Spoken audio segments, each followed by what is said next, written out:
Na bezpečnosť bývania v rodinnom dome vplýva mechanické zabezpečenie, ale aj poistenie. Pri rodinných domoch je situácia iná ako v bytoch, a to tým, že rodinný dom zväčša býva samostatne stojaci. Je viacej možností, ako sa zlodej môže dostať do toho rodinného domu.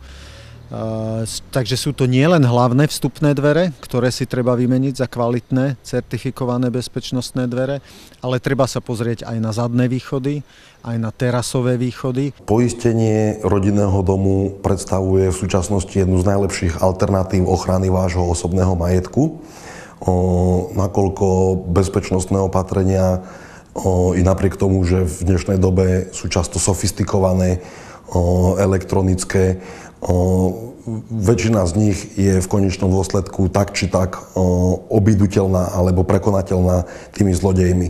A to, na čo často zabúdajú, sú prestupy medzi garážou a samotným obytným priestorom, pokiaľ takéto niečo je. Lebo samotná garáž, moderné garáže ovládané na diaľkové ovládanie, to je prekonanie v podstate elektronické, nie veľmi zložité, takže tu si treba zabezpečiť kvalitné bezpečnostné dvere prechodové medzi garážou a obytným priestorom. S poistením majetku sa poisťuje nielen samotná stavba, nehnuteľnosť, ale dokonca aj priľahlé stavby, ktoré sa nachádzajú na pozemku. Sem patria napríklad garáže, pivnice alebo záhradné altánky.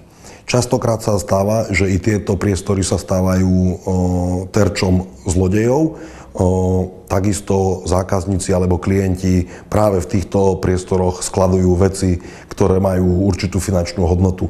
Napríklad drahé športové náradie, záhradný nábytok, záhradné stroje. Majitelia rodinných domov by mali zvažovať aj v akej lokalite majú svoj rodinný dom. Majitelia rodinných domov by mali zvažovať, v akej lokalite majú rodinný dom, či je to dom niekde na konci mesta alebo na nejakej samote obkolesený pozemkom, respektíve aký je tam stav zelene, či ten dom je viditeľný z verejného priestranstva alebo nie, alebo sa jedná o radovú zástavbu, kde naozaj nejaké dvory alebo okolité pozemky nie sú až také veľké ako pri samostatnej nehnuteľnosti. S poistením bývania sa získava nielen poistenie samotnej stavby, ale ak je poistená domácnosť, tak aj všetkého vybavenia, čo sa v dome nachádza. Tým myslíme naozaj všetko od nábytku, oblečenia, kobercov, elektroniky, televízorov, počítačov.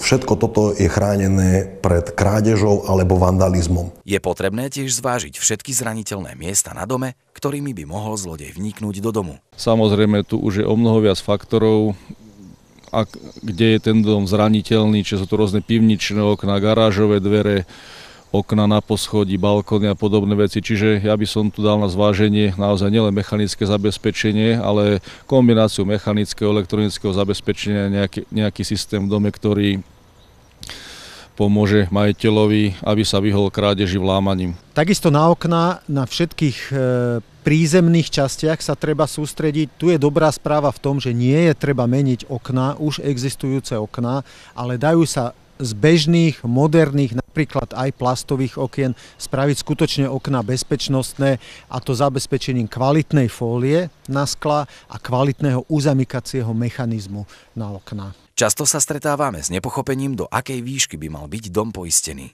Ak má klient vybavenie alebo majetok, ktorý je v jeho dome vo veľkej hodnote, určite je dôležité, aby uzavrel zmluvu poistnú na adekvátnu sumu.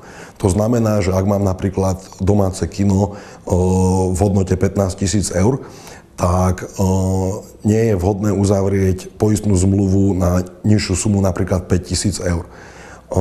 Vždycky je to na tom samotnom klientovi, aby dokázal adekvátne zhodnotiť hodnotu toho svojho majetku, ktorý doma má. Mechanické zabezpečenie tvorí prekážku zlodejovi, aby nevnikol do nášho rodinného domu. Preto zo skúsenosti doporučujem, že jedine kvalitné mechanické zabezpečenie tvorí vlastne prekážku, ono zabráni tomu, aby vôbec sa zlodej dostal dovnútra.